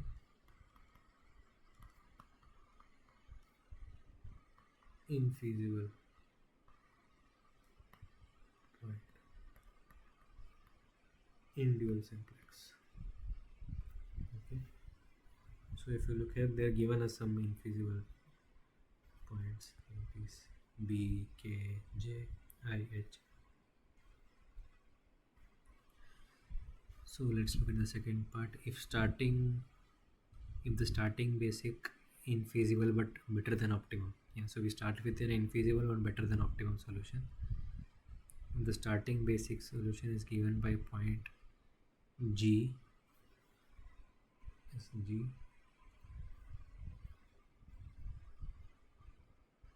With optimum given by point F. That is already said. Would it be possible for the iterations of the dual simplex method to follow the path GEF? Can it go from G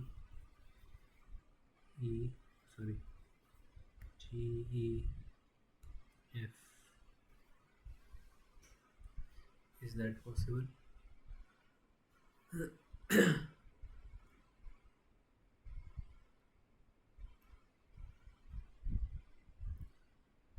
Hmm. Any guess? I think not, Yeah. Why is that? because G is not in the feasible region. No, no, no. That is not the reason. Okay. Because we are talking about the dual simplex. So in dual Yes. simplex, you start from a point which is infeasible. Yes. Yes. Yes. So you are starting from an infeasible point. So that G is correct. Question is Yes. whether E is correct or not, or you should take some other route to reach F.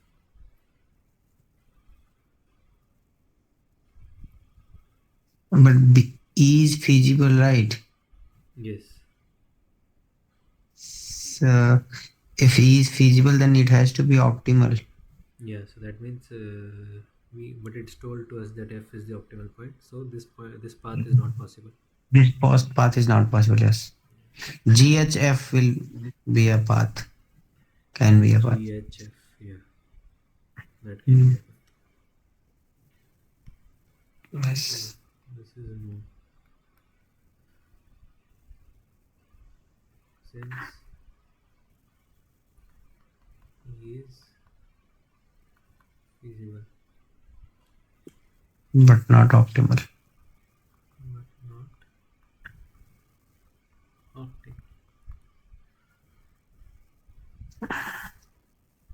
In the C question, they are asking if the starting basic infeasible solution starts at point L. So this is valid, right?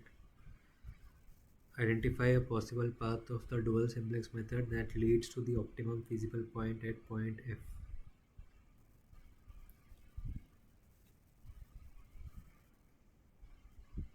So from L you need to go to F. What could be the possible path? So it can be L, I, F, L, A, F, L, K. L, A, F is not possible, right? Because it's feasible. So L, I, F it is possible. L, J, I, F, L, I, H, F, L, I, H, G, then G. No. So from here somewhere you have to go. Yes, yes. So which one will it be? I think the objective is given to us 2x1 plus x2. So 2x1 plus x2. So how will that look like if I put this equal to 3 and it will pass through and we should put 4. Okay. And it will pass through 1 about x2, x1 equal to 0, x2 equal to 4,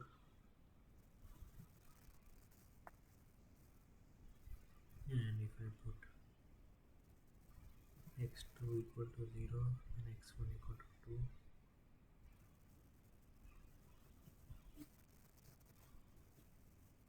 something like this.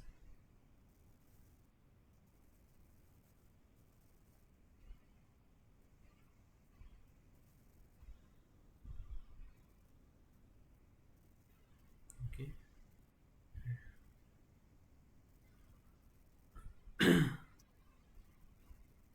and 0 comma 0 it is 0. So here it is 0, here it is 4, so it's increasing in this direction. You want to minimize. So if you are at L, objective value is 0.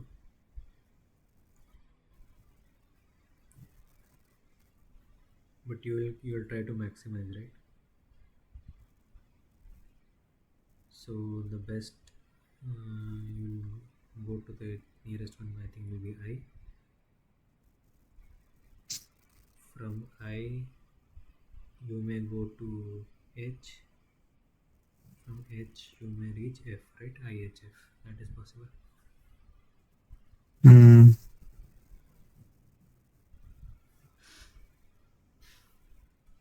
So it can be I, H, F.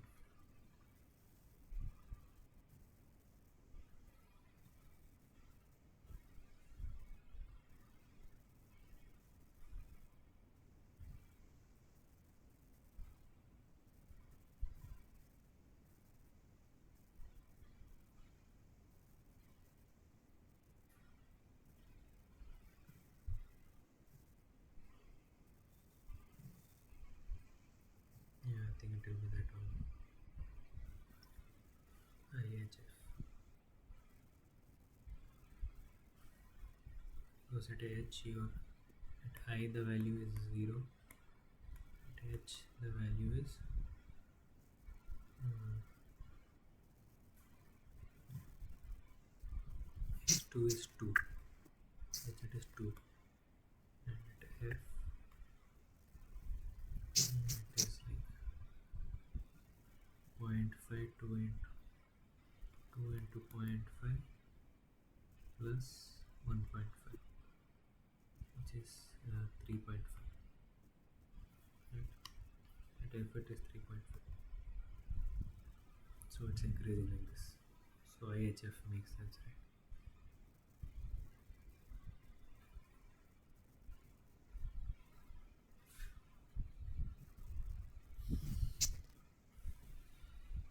Okay, I think that's all the questions that I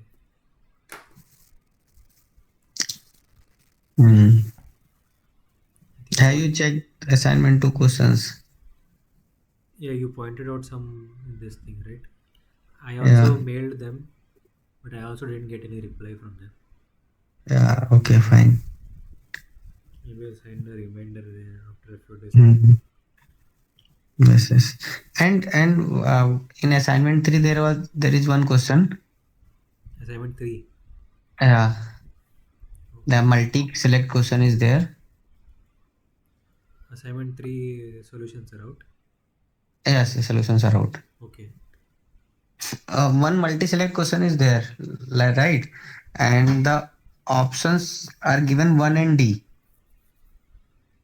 And I think that option should be 1B and D. I will tell the scenario. Like first option was that degeneracy will occur at the initial stage. It happened. What are you saying? I'm not clear what are you saying. There was a question Huh? like in which degeneracy occurred at initial stage. Okay. So that was A option. That is correct, right? And the optimal solution was that the basic variable is also zero. Okay. So the B option is B option was the degeneracy will occur at subsequent stage. That was the B option, right? Okay. And because the optimal solution has basic variable equal to zero, so that option has to be correct.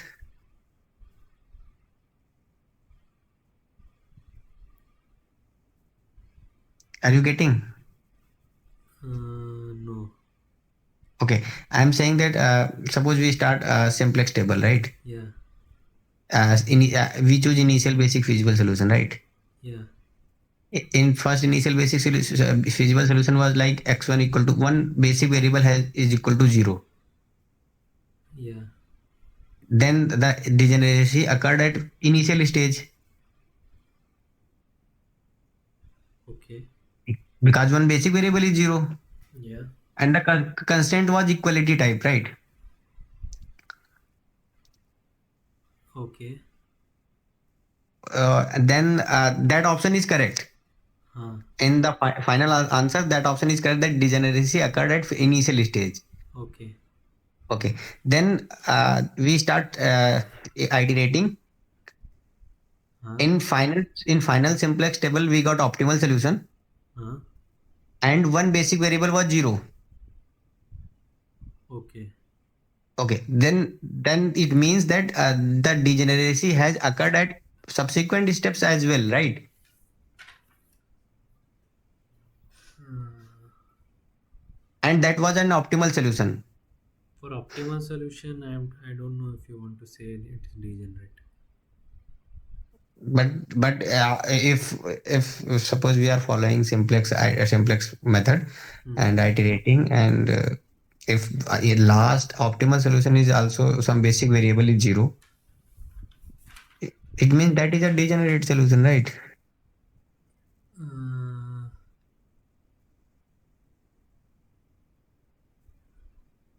no, it means there are what to say infinite solutions. Na? Mm, not infinite solution.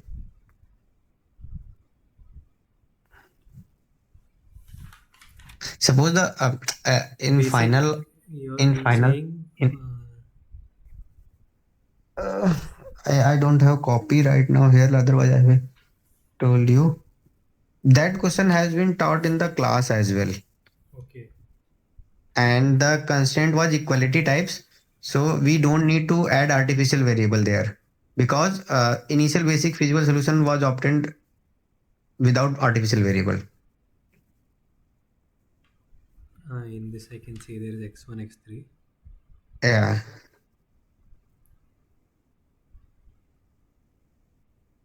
So You are degeneracy would mean like there are degeneracy means if basic variable is equal to zero. One of the basic variable is zero. that was the definition of big degeneracy.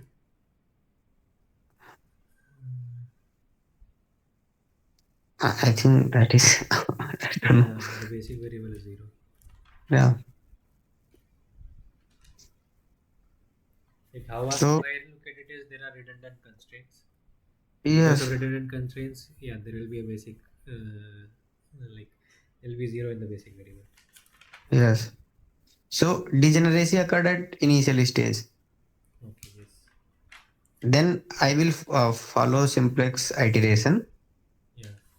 Then the optimal solution will reach at the next stage. And in the optimal solution will be like 0 or 2, something like that. I think I don't remember, but it is in final simplex optimal table. The one basic variable is also equal to 0.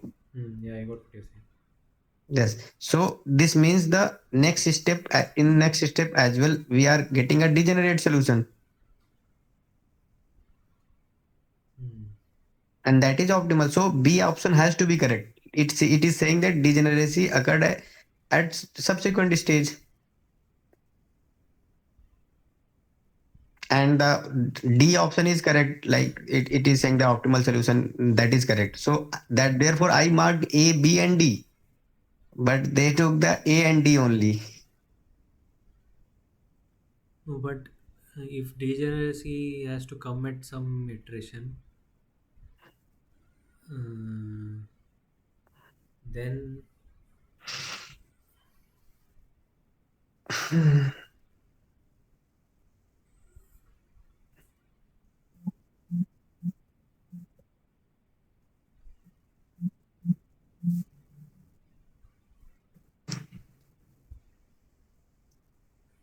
no, then you must get a tie before that, right? Only then you will get uh, No, it's subsequent. not necessary. When you get a tie, then it is sure that degeneracy will occur at the next step, right? Yeah, yeah, yeah. Yeah, but the conversation may not be true. Correct, correct, correct. Yeah, that is true.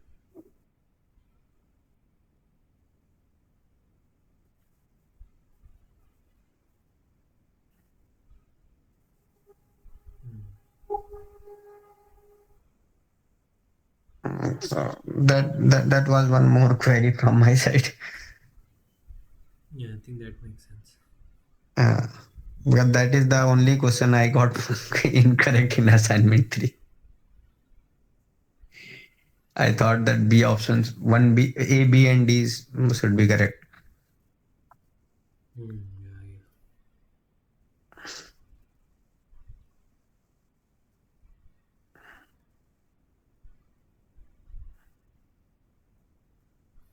I think maybe they like usually when we say degeneracy, what we want to say is there are redundant constraints and we cycle in that. Okay. But in this case, there is no improvement na, in the Yes. optimal solution. So I think that because of that, it is kind of confusing whether we should call it degenerate or not. Like it is Yes, ambiguous. exactly. Yes, yes. So, but this is a little bit confusing. But in the exam, you have to think. I don't know which option should be correct, right? Yes, sometimes there are questions where there is no right answer. Yeah. We have to select one. We have to make a choice. Yeah. Okay. As a PhD student, you will face many such questions. Yes. Maybe that this is the starting.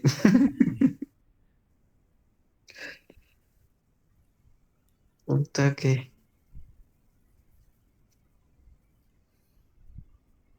Stop the recording.